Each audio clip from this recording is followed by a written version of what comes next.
అన్న అందరికీ నమస్కారం. అండ్ సింగరేణి బ్లాగ్ ఎప్పుడు వస్తాయన్న చాలా మంది అడుగుతున్నారు అండ్ చాలా మంది వేచి చూస్తున్నారు. సింగరేణి బ్లాగ్ చేయడానికి అయితే నిజంగా చెప్తుంది కదా, నా లైఫ్లో పెద్ద టాస్క్ ఇది.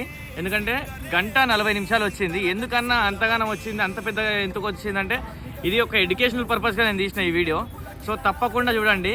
అండ్ మేము చేసిన బ్లాగ్ అయితే రేపు రాబోతుంది, ఇంకొన్ని గంటలే ఉంది కదా. సో తప్పకుండా మా యూట్యూబ్ ఛానల్ అయితే సబ్స్క్రైబ్ చేసుకోండి, ఇన్ఫ్లుయెన్సర్ డైరీస్ అని. మా స్టోరీలో అండ్ బయోలో కూడా ఉంటుంది లింక్, తప్పకుండా సబ్స్క్రైబ్ చేసుకోండి. భూమి పొరల్లో మాగాని నల్లని కనకం ధరించిన రాణి